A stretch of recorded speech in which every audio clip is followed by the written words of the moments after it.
World War II was a conflict of unprecedented scale and brutality, and among its most tragic stories is that of Soviet prisoners of war (POWs). Captured in massive numbers by Nazi Germany, these soldiers endured some of the harshest conditions imaginable.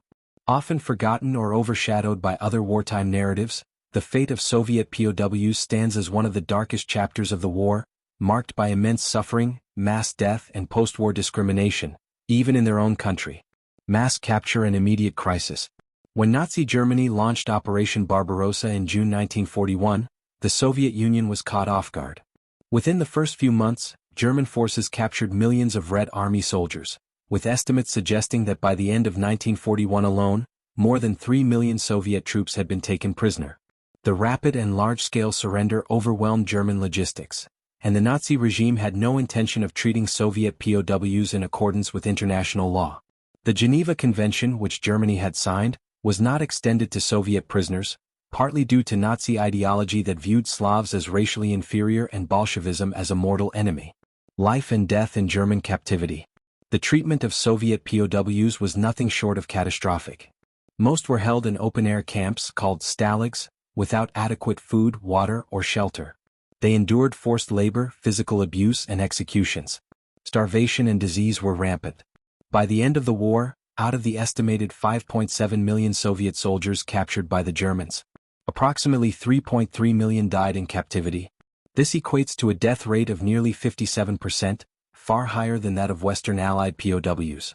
These deaths were the result of deliberate neglect and extermination policies, with POWs being shot, gassed, or left to die in camps such as Stalag 326 or Mauthausen. Some were used in pseudoscientific experiments, while others were worked to death in mines, construction sites, or arms factories. Survival and resistance. Despite the horrific conditions, many Soviet POWs showed remarkable resilience.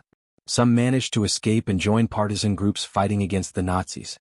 Others sabotaged German operations from within or aided fellow prisoners in survival. A small number were recruited into the Russian Liberation Army, under General Andrei Vlasov, a controversial figure who led Soviet defectors against the Red Army. These actions were driven by desperation, political conviction, or sheer will to survive. Return to the USSR. From victims to suspects.